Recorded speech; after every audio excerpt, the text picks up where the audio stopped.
computer ni igikoresho kiri electronic kifashishwa mu kuba cyarema amakuru, kigatunganya amakuru ndetse kikanabika amakuru. Muri rusange ibyo nibyo bintu computer muri rusange idufasha. Hari creating, hakaza processing, hakaza na storing. Creating mu gukerea amakuru biba biri mu buryo bwinshi, hari uburyo bwo kwandika, hari uburyo bwo kuba twa recording amajwi, hari uburyo nyine bugiye butandukanye.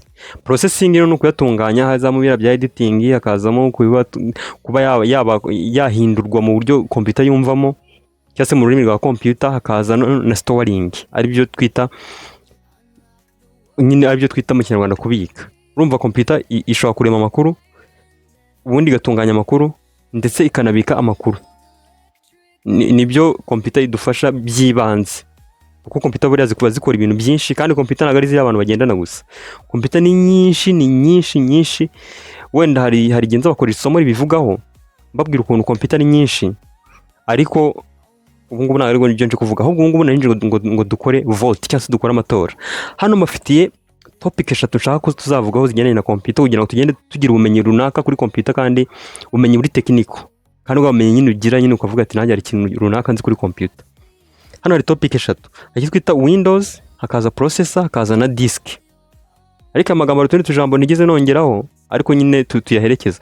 Hano ni window evolution, nimba ari evolution, nimba ari revolution, mujye muri comment mu musore nta mubyibuka neza. Nyine ukuntu Windows zagiye zihindagurika, imyaka zakoreshejwemo n'igihe zagiye zivukira. Uko tujye tubona ngo Windows 11, ngo 7, ngo 10, ibintu nk'ibyo ngibyo.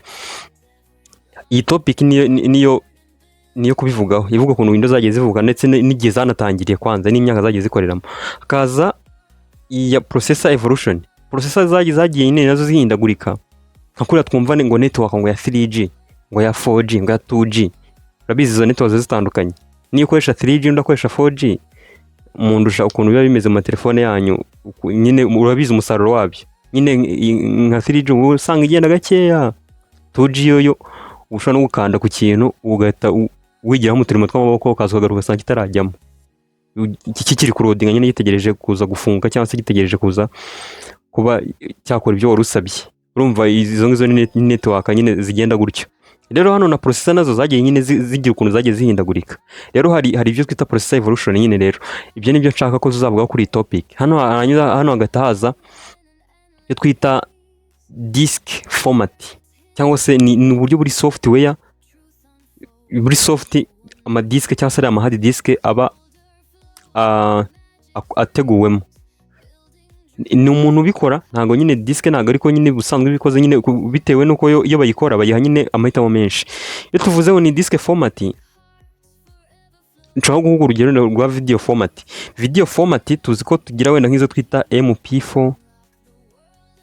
MP4, tukagira izindi se buranda zibukara, ariko ni MP4 hakaza nimba ari na za MP, nimba MPEG simbyibuka neza. Ariko nyine nk'izi nizo twita ama format. Hanyuma twajya kuri audio tukabona izitwa MP3, akakomuna nakazi cyane ku audio cyangwa se indirimbo z'audio, kazo bitwita M4A. Izi naho ni audio. Kuri video hari niyo twita 3GP. Ari nayo abadiske bana cyangwa se bari abacuruza amafilime abanza kuyikonvertamo kugira ngo umuntu ayirebe muri telefone ya gatouche. Aba yayise muri iyi format. Rero format ni nk'uburyo nyine ikintu kiba gikozemo. Rero hari n'ama format ya disk. Zitari hard disk gusa, zishobora no kuba n'ama flash disk, akaza za memory card. Ayo storage yose aba afite icyo twita format cyangwa se uburyo ari buze gukoramo. Rero ubwo buryo nabwo ingine ni topic ishobora kuvugaho.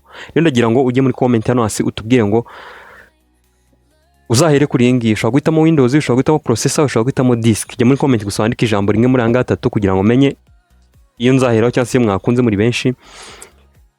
Mbibutsa ko hano niho hantu honyine ushobora kuba wakura ubumenyi bwizewe muri electronic, kandi bushobora kuba bwanagufasha nyine ukaba uri umuntu usobanukiwe bino bintu cyane. Hano bana teacher Nicholas, niba rwamageze hano uko kana subscribe, kandi video nibigufashije ukande like, ujye muri comment ubundi uvoting cyangwa se uhitemo imwe muri izi topic kugira ngo ubutaha nzagukorera video ibivugaho. Reka duhuze ubutaha ngiye kubakorera. Ciao.